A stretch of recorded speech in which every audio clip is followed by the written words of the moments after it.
तो वो एक शानदार मोमेंटम यहाँ पर और पीएसयूज में तो खैर मोमेंटम है ही। चलिए ट्रेड्स लेना शुरू करते हैं। एक बार फिर से आप सभी को गुड मॉर्निंग। गावा सर बताइए आपका quick single. Good morning to you once again. और क्विक सिंगल है टाटा मोटर्स, बहुत अच्छी तेजी और ब्रेकआउट भी मिला है। 936 के आसपास ट्रेड कर रहा है, स्टॉप होगा 936 रुपीस, टारगेट 950 के होने चाहिए। टाटा मोटर्स पर ध्यान देना चाहिए। टाटा मोटर्स पर ध्यान देना चाहिए, बिल्कुल शानदार मोमेंटम है। आई थिंक टाटा मोटर्स ने 2-3 दिन पहले भी डिस्कस किया था कि कुछ बॉटमिंग आउट साइंस थे यहाँ पर, और रिजल्ट्स के बाद इसका हमेशा यही बिहेवियर रहा है, एक कंसोलिडेशन और फिर एक ब्रेकआउट। चंदन आपने क्या पिक किया?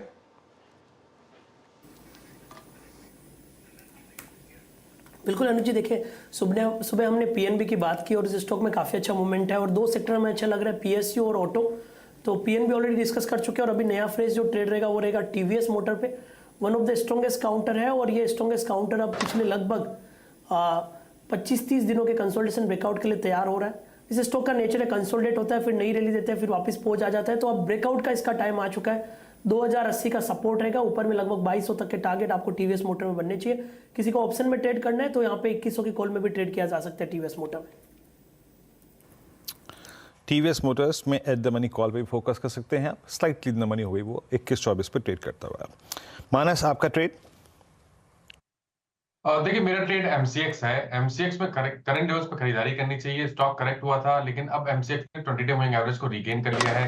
60 मिनट चार्ट पे आपको हायर टॉप्स हायर बॉटम्स देखने को मिल रहे हैं। तो मेरा समझना है कि करंट लेवल्स पे एमसीएक्स में खरीदारी करके चलना है। जो आपके स्टॉप लॉसेस हैं वो 3474 के रहेंगे। 3474 के स्टॉप लॉस से आप करंट लेवल्स पे एमसीएक्स में खरीदारी करिए।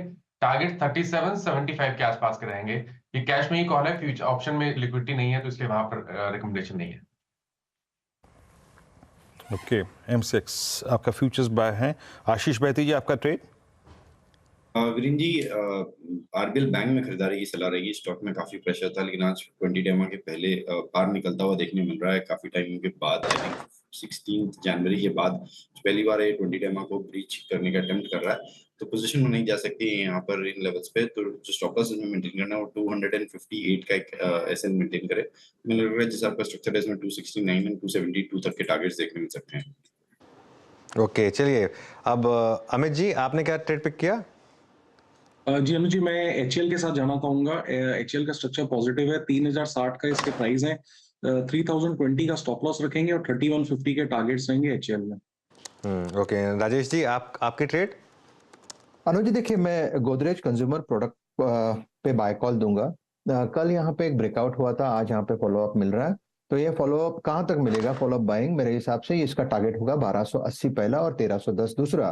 तो गोदरेज सीपी इसे बाय करें, स्टॉप लॉस होगा 1235 का। ओके चलिए, गोदरेज कंज्यूमर यहाँ पर एक बाय है इस समय।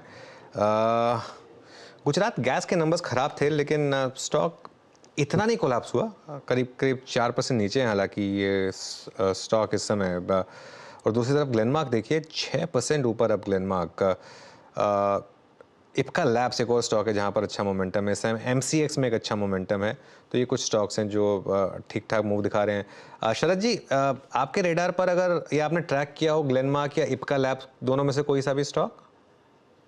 ग्लेनमार्क मुझे लगता है ये वैल्यूएशन पे महंगा नहीं है, वहां अभी भी अपसाइड है। इप्का वगैरह में तो नीचे से हमारे हिसाब से ठीक ठाक रन अप आ गया है, तो अब कितना ज्यादा अपसाइड बचेगी वो कहना थोड़ा मुश्किल है। बट ग्लेनमार्क मेरे हिसाब से अगर पूरे फार्मा पैक में आप देखें जैसी ग्रोथ एक्सपेक्टेड है और जैसे नंबर्स एक्सपेक्टेड है, मुझे लगता है वहां आप अभी भी थोड़ी अपसाइड की उम्मीद रख सकते हैं। तो ग्लेनमार्क कंपैरेटिवली बेटर है। मुझे लगता है अगले साल भी कितना 44-45 रुपए के आसपास की कमाई अगले साल भी आएगी। बीच टाइम भी ट्रेड होता है तो आप 900,000 रुपए तक के लक्ष्य के लिए ग्लेनमार्क प्रोबेबली एक बेटर बेट होगा इप्का के कंपैरिजन में। ग्लेनमार्क बेटर बेट होगा इप्का के कंपैरिजन में। एक बार पिडिलाइट लेकर आइए आप जरा। पिडिलाइट ये स्टॉक भी थोड़ा सा इस समय आपको मोमेंटम दिखा रहा है। इनफैक्ट काफ़ी मोमेंटम है इस समय, करीब करीब 1.5% का मोमेंटम इस समय पिडिलाइट में है।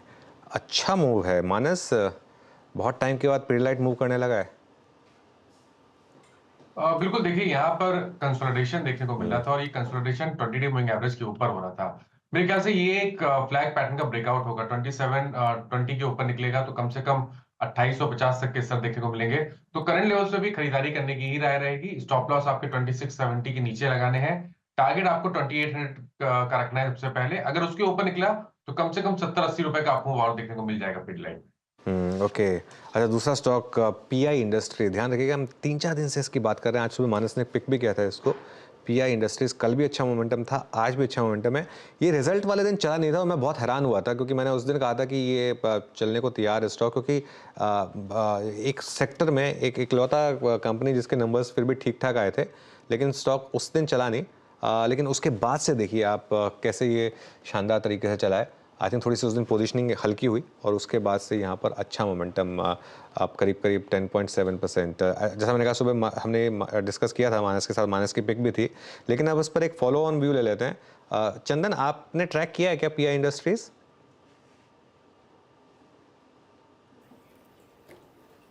जी देखिए, पीआई इंडस्ट्री की बात करें तो ये काउंटर में पिछले लगभग 10-12 दिनों से रिकवरी है और 3 वीक से यहाँ पे high top high bottom formation बन रहे हैं।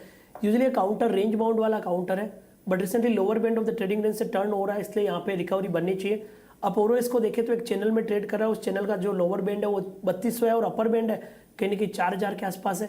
और अभी लगभग आप देखोगे तो पिछले कुछ दिनों का ब्रेकआउट दिया मूविंग एवरेज क्रॉसओवर के साथ, तो यहाँ पे थोड़े से मूव बनने चाहिए और इनफैक्ट डेटा के हिसाब से भी यहाँ पे रिकवरी बन रही है। मैं यहाँ पे देख रहा हूँ कि थोड़े से लॉन्ग बिल्टअप हो रहे हैं, तो हल्की सी रिकवरी होनी चाहिए। मौजूदा लेवल से आपको 3720 तक के टारगेट बनने चाहिए, 3580 के सपोर्ट से खरीदारी के मौके बन सकते हैं।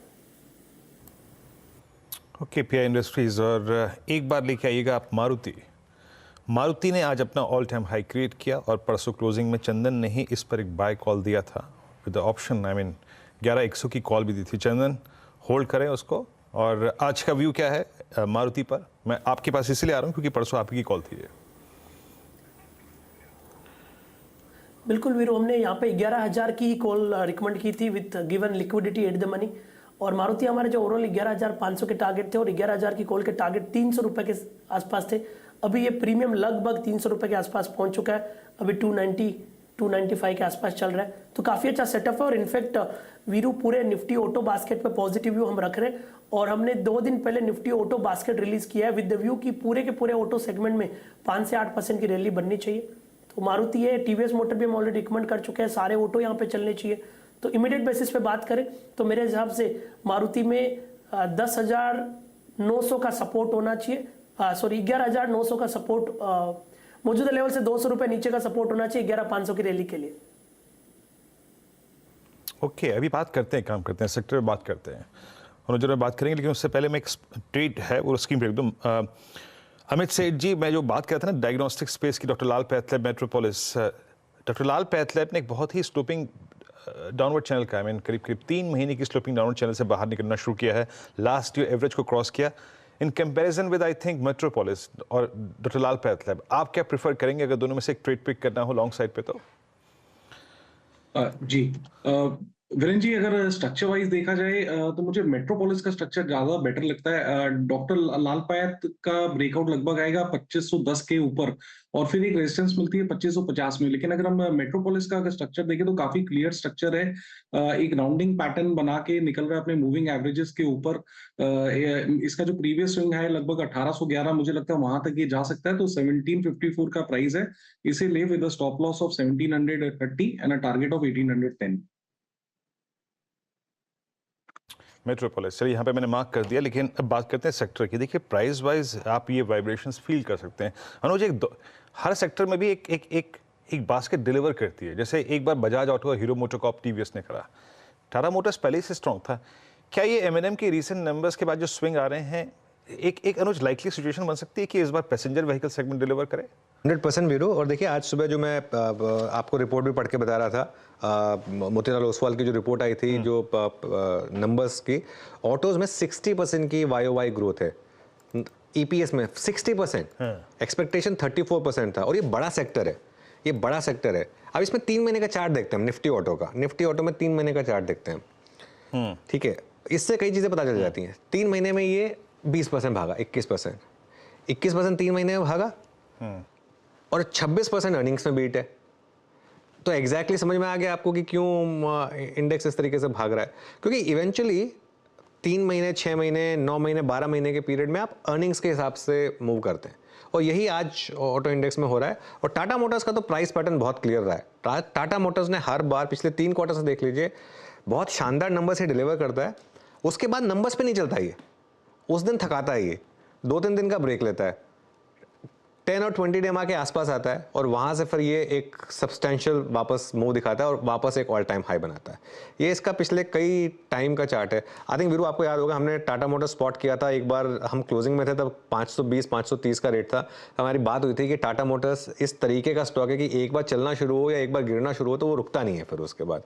और ऐसे स्टॉक्स में क्योंकि ये ग्लोबल सिक्लिकल है, इसमें आपको बस एक ढंग की एंट्री चाहिए, उसके बाद तो आपको कुछ करने की ज़रूरत नहीं है, उसके बाद तो ब्रोकरेज देने की भी जरूरत नहीं है, इन आउट करने की जरूरत ही नहीं है, अपने आप ये स्टॉक चलता रहता है। एग्जैक्टली वही हो रहा है। और मारुति में कैचअप प्ले है, मारुति काफ़ी टाइम से नहीं चला था तो इसके लिए मारुति में वो कैचअप प्ले है। महिंद्रा के नंबर्स बहुत शानदार थे, तो ऑब्वियसली ये एक और चीज़ आपको बता रहा है एक कि इंडिया में एक एस्पिरेशनल कंजम्पशन किस तरीके से ग्रो कर रही है। आई थिंक हर कोई नई कार लेना चाह रहा है, ये एक कंट्री के लिए भी एक अच्छी चीज़ है।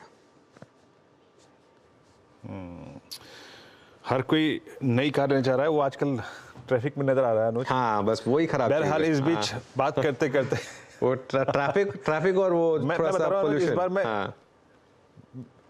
मैं इस बार जब मुंबई से आया, मुझे लगभग नोएडा से दिल्ली एयरपोर्ट और दिल्ली एयरपोर्ट से नोएडा आने में लगभग 2.5-3 घंटे लगे। तो आप बिलीव कर सकते हैं, मेरे ख्याल से 20 साल से मैं यहाँ हूँ, सबसे वर्स्ट ट्रैफिक है इस वक्त। खैर जैसा भी ट्रैफिक हो, लेकिन मारुति को देखिए आप अनुज, 11,201 डे हाई पर आ गया। It's Nifty auto and auto, Bajaj auto day high, TVS Motors day high, Maruti day high, M&M day high. तो इसीलिए हम इस स्पेस पे बात कर रहे थे। और जब डे हाई की बात होती है जनाब, तो एक पीछे चीज़ नहीं छूटती, and that's Nifty PSU bank index day high पर है ये भी। मानस, कोई स्पॉटिंग आपकी PSU बैंक्स में? देखिए पीएसयू बैंक में ज्यादातर स्टॉक चार्ट्स पे बेहतरीन लग रहे हैं। पीएनबी ने एक फ्रेश ब्रेकआउट दिया है, बैंक ऑफ बड़ौदा में कंटिन्यूएशन दिख रहा है। मेरे ख्याल से अगर एक ट्रेड लेना होगा तो बैंक ऑफ बड़ौदा में अभी भी खरीदारी करने की राय रहेगी। 274 के स्टॉप लॉस से आप खरीदारी कर सकते हैं। ऊपर की तरफ पॉसिबल है कि 290 तक के टारगेट आपको देखने को मिल जाए। ऑप्शन में ट्रेड लेना चाहे तो आई थिंक 280 का कॉल ऑप्शन एक बढ़िया पिक हो सकता है। 280 का बैंक ऑफ बड़ौदा का कॉल ऑप्शन 8 रुपए के आसपास ट्रेड हो रहा है। 6 रुपए 50 पैसे की स्टॉप लॉस से इस ऑप्शन में खरीदारी करिए। 14-15 रुपए तक के टारगेट इस ऑप्शन में भी आपको देखने को मिल जाएंगे। अच्छा 2-3 स्टॉक्स और देख लेते हैं। आशीष भाई जी आप जरा 2-3 ये स्टॉक्स देखिएगा। एक तो फेडरल बैंक में कल भी एक अच्छा मोमेंटम था। वो जो न्यूज़ रिपोर्ट आई थी कि KVS मनियन को शायद लेने की बात चल रही है फॉर टॉप जॉब। क्या स्टॉक भागा है वो, 150 वाला 160, मतलब मेरे ख्याल से। और इसमें ऑप्शन वालों ने बहुत पैसा बनाया होगा कल और आज के बीच में। 1-1 रुपये के ऑप्शन या 6-6 रुपये हुए हैं। और एक और स्टॉक जो रेडार पर आ रहा है, 2 स्टॉक्स एक्चुअली, एक MCX और हाँ एक आप लेकर आइए हिंदुस्तान कॉपर। लेकिन आशीष जी फेडरल बैंक अब क्या करें यहाँ पर, क्या नए टारगेट्स आ रहे होंगे?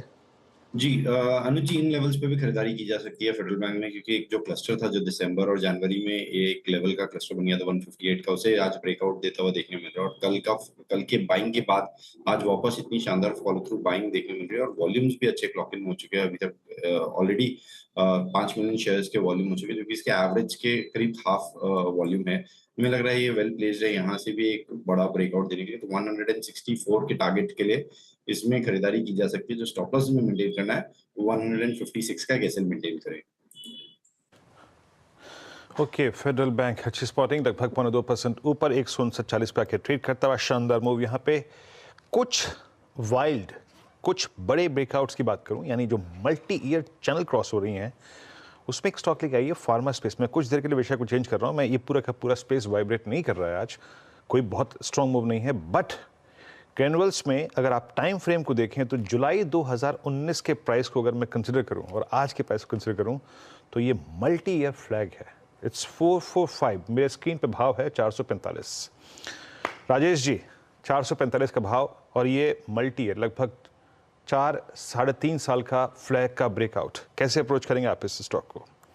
जी मेरे हिसाब से एक क्लियर ब्रेकआउट है यहाँ पे, और जिस तरह से ये ब्रेकआउट पैन आउट हो रहा है, इसका एक स्विंग का टारगेट आप ले सकते हैं 460 का, 460 465। मेरे हिसाब से ये जिस तरह से आपको ब्रेकआउट दिख रहा है, आपको जो स्टॉप लॉस मेंटेन करना है वो 446 के नीचे, यानी कम से कम 440 का रखना पड़ेगा। सो 440 के स्टॉप लॉस के साथ लॉन्ग करे ग्रेन्यूल्स। वीरेंद्र जी आपने फार्मा की बात की रही, तो और एक काउंटर में सिर्फ मेरी नजर है तो वो है सिंजिन। लुक एट सिंजिन, इसका ब्रेकआउट हुआ है, ये कंसोलिडेट हो रहा है 740, 745, 758 पे ये चल रहा है। सो पोजिशनली यहाँ पे एक बड़ा स्विंग मिलना चाहिए मेरे हिसाब से। 800 प्लस के टारगेट पोजिशनली अनफोल्ड हो रहे हैं, लेकिन स्विंग का टारगेट है इसका करीबन 775 का। तो बाय करना है तो स्विंजिन भी कर सकते हैं, स्टॉप लॉस होगा 749 का। ग्लेनमार्क अब 8% ऊपर हो गया by the way, top gainer एफ&ओ का, और उसके ठीक पीछे बीपीसीएल 4% ऊपर। तो ये दो टॉप गेनर एफ&ओ के इस समय। और इप्का लैब्स, इप्का बहुत इंटरेस्टिंग है, नंबर्स के बाद गिरा था लेकिन अब थोड़ा सा मार्केट पता नहीं क्या वोट ऑफ कॉन्फिडेंस मिला कहाँ से। हिंदुस्तान कॉपर में एक अच्छा मूव आया। और मुथूट भी कल नंबर्स के बाद थोड़ा फ्लैट ही था लेकिन आज अच्छा मूव आ रहा है मुथूट में। इनफैक्ट हम मुथूट डिस्कस कर लेते हैं। मुथूट, चलिए गाबा सर आप बता दीजिए, अगर आपने मुथूट फाइनेंस ट्रैक किया हो तो क्या व्यू रहेगा स्टॉक पर? बिल्कुल, मुथूट फाइनेंस का चार्ट है, मुझे लगता है कि बॉटम्स अप अप्रोच है, ट्रेड कर रहा है 1371 पर। आज का जो बार बना हुआ है, अगर यहाँ पर भी क्लोज मिल जाता है तो इट्स एनकरेजिंग। टॉप होगा 1360 का, 11 रुपए। अपसाइड टारगेट, फर्स्ट टारगेट 1400 के मुथूट फाइनेंस के, उसके बाद 1420 भी चल सकते हैं। तो yes, it's a buy Muthoot finance. It is a buy. Nifty बार बार 22,000 पर कंसोलिडेट कर रहा है। अब ध्यान रखिए ये थोड़ा सा मतलब रुकने वाला जोन है 22,050, 22,150 के बीच में।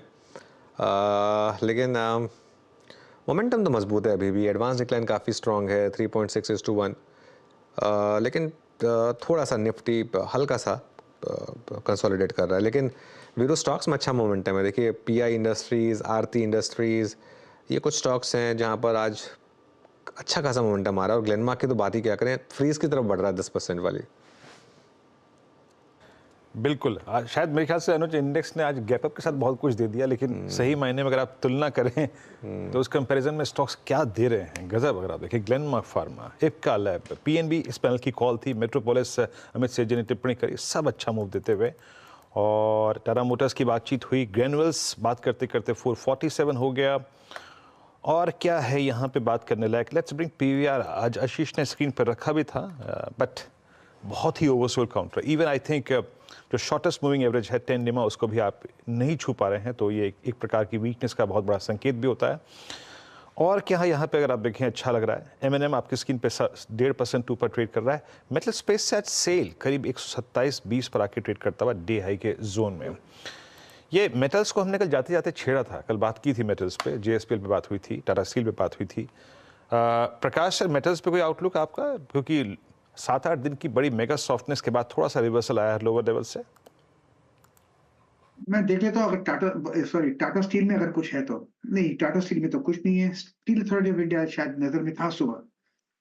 आई थिंक स्टील अथॉरिटी में भी थोड़ा कुछ अप मिला है, लेकिन I think I avoid it. JSW Steel, let me see JSW Steel. नहीं, कोई दिक्कत की बात नहीं सर, कोई दिक्कत की बात नहीं है। क्लियर विजन नहीं है तो छोड़ते हैं इसको, बिल्कुल इस स्पेस को छोड़ते हैं। और कोई बहुत अगर आप देखें कंस्ट्रक्टिव व्यू नहीं है।